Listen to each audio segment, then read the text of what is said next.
오늘은 150년 역사를 갖고 있는 미국의 캠벨 스프 얘기를 할까 해요. 이 회사는 2010년부터 코로나19 발발하기 전까지 매출액 감소로 부진을 거듭하고 있었는데요. 그런데 코로나 사태 겪으면서 새로운 성장세로 돌아서고 있어 화제입니다. 그 배경에는 20, 30대 젊은 밀레니얼 세대층의 고객 확보가 있는 거죠. 이 기업 사례는 아마 젊은 고객층 확보에 관심 갖고 계시는 많은 분들에게 시사점이 될 듯해요. 웰빙을 중시하는 밀레니얼 세대의 눈가에 벗어난 대표적인 제품 캠벨 수프. 젊은 층의 버림을 받은 그 요인들은 대체로 캔에 있는 것 같습니다. 즉 캔이라는 포장 재질이 사용 과정의 불편함과 그리고 건강하지 않다는 이미지를 준다는 거죠. 사실 젊은 층에 다가가는 노력을 소홀히 한 것도 아니었어요.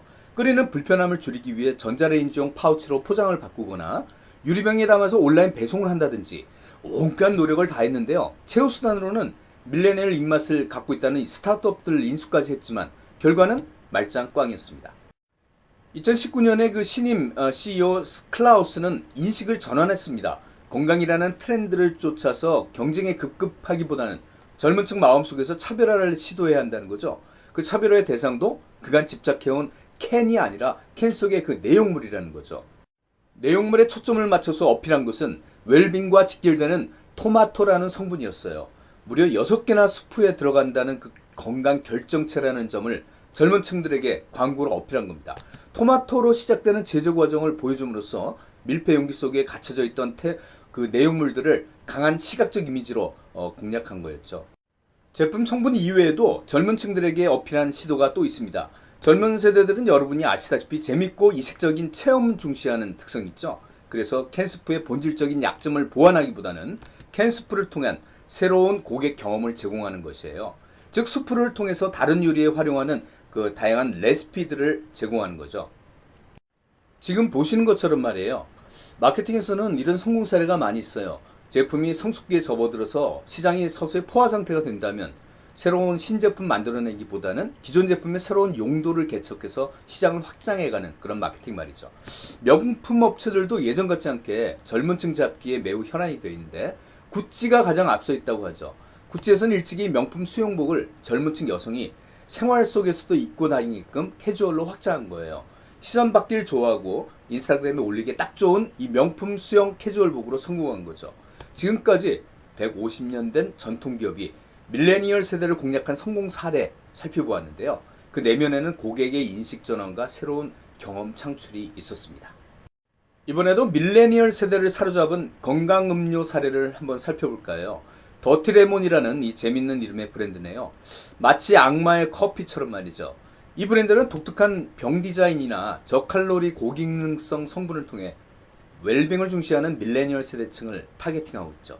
가격은 비쌀 수밖에 없겠죠? 네, 그런데도 2021년 예상 매출액 1억 불에 이를 만큼 이 한정된 고객층 대상의 단일 브랜드로서 파격적인 성장을 보이고 있습니다. 그런데 더 놀라운 것은 이런 매출액을 단 하나의 판매 채널로 성공을 거두고 있다는 거예요. 스마트폰, 그것도 문자 메시지로만 판매한다는 거죠. 오프라인은 물론이고 온라인 쇼핑몰에서도 구입할 수가 없어요. 오로지 회사와 고객이 직접 문자로 서로 주고받으면서 이 브랜드를 구입하고 판매한다는 거예요. 근데 왜 하필이면 문자 메시지로만 판매하는 걸까요? 네, 물론 밀레니얼 세대가 어린 시절을 문자로 소통했다는 요인도 있겠죠. 네, 영상과 이미지로 소통하는 요새 Z세대와는 대비되는 점을 노린 거죠. 불특정 다수의 고객을 상대하는 것이니만큼 자동화된 알고리즘으로 소통을 하지만 상황에 따라서는 사람이 개입해서 응대합니다. 보다 정확한 맞춤화뿐만 아니라 인간적인 감성의 경험을 입힌다는 거죠.